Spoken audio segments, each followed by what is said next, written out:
9, 8, 7, 6, 5, 4, 3, 2, 1, 0. Assalamualaikum warahmatullahi wabarakatuh. Perkenalkan, nama saya Risan Febrianti. Saya mahasiswa semester 6 dari Universitas Muhammadiyah Tangerang. Di sini saya ingin menjelaskan mengenai positif accounting theory atau biasa disebut dengan teori akuntansi positif. Lanjut aja, kita langsung ke penjelasannya. Teori akuntansi positif pertama kali diriset oleh William Habiber pada tahun 1960-an pada artikelnya yang berjudul The Information Content of Annual Earning Announcement dan dipelopori oleh Z dan Zimmerman yang menitikberatkan pada pendekatan ekonomi dan perilaku dengan munculnya hipotesis pasar efisien dan teori agensi. Nah, terus apa sih teori akuntansi positif itu? Teori akuntansi positif itu adalah teori yang menjelaskan tentang kebijakan akuntansi dan praktiknya dalam memilih kebijakan akuntansi yang menguntungkan perusahaan dan memaksimumkan kepuasan perusahaan di masa yang akan datang. Perkembangan teori akuntansi positif ini muncul akibat ketidakpuasan terhadap teori akuntansi normatif. Terdapat 3 alasan mendasar yang kuat terjadinya pergeseran teori akuntansi normatif ke teori akuntansi positif, yaitu yang pertama, ada teori akuntansi normatif yang terlalu fokus terhadap kepentingan investor secara individu daripada kemakmuran masyarakat yang lebih luas. Yang kedua, teori akuntansi normatif dirasa tidak mampu menguji teori secara empiris karena didasari pada asumsi yang premis yang keliru sehingga tidak bisa diuji kebenarannya secara empiris. Nah, apa sih empiris itu? Empiris adalah suatu sumber pengetahuan yang diperoleh dari observasi atau percobaan. Dan yang ketiga, yaitu teori akuntansi normatif sangat memungkinkan terjadinya pengalokasian sumber daya ekonomi secara maksimal di pasar modal.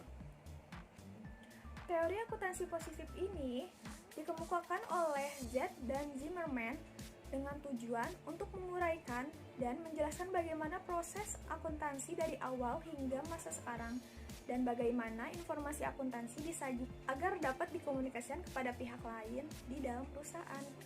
Terdapat 3 hipotesis yang dapat mempengaruhi tindakan manajer dalam proses pengambilan keputusan. Yang pertama, yaitu ada hipotesis rencana bonus. Manajer perusahaan dengan bonus tertentu cenderung lebih menyukai dengan metode yang meningkatkan laba periode tahun berjalan.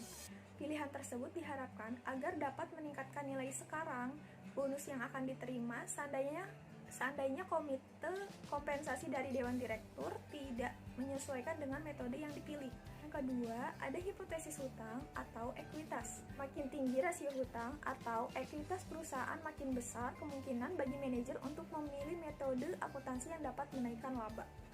Makin tinggi rasio hutang atau ekuitas, makin dekat perusahaan dengan batas perjanjian atau peraturan kredit. Makin tinggi batasan kredit dan pengeluaran biaya, manajer akan memiliki metode akuntansi yang dapat menaikkan laba sehingga dapat mengendurkan batasan kredit dan mengurangi biaya kesalahan teknis. Yang ketiga, ada hipotesis biaya politik. Perusahaan besar cenderung lebih menggunakan metode akuntansi yang dapat mengurangi laba periodik dibandingkan perusahaan kecil. Ukuran perusahaan merupakan ukuran variabel proksi dan aspek politik. Yang mendasari hipotesis ini adalah asumsi bahwa sangat mahalnya nilai informasi bagi individu untuk menentukan apakah laba akuntansi betul-betul menunjukkan monopoli laba. Di samping itu, sangatlah mahal bagi individu untuk menentukan apakah laba. Menurut West dan Zimmerman, akuntansi teori positif telah memberikan sumbangan yang berarti bagi pengembangan akuntansi, yaitu yang pertama, ada menghasilkan pola sistematik dalam pilihan akuntansi dan memberikan penjelasan spesifik. Yang kedua, memberikan kerangka yang jelas dalam pilihan akuntansi. Yang ketiga, menunjukkan peran utama contracting cost dalam teori akuntansi. Yang keempat, menjelaskan mengapa akuntansi digunakan dan memberikan kerangka dalam memprediksi pilihan akuntansi. Yang kelima, mendorong riset yang relevan dengan akuntansi dan menekankan pada prediksi serta penjelasan terhadap fenomena.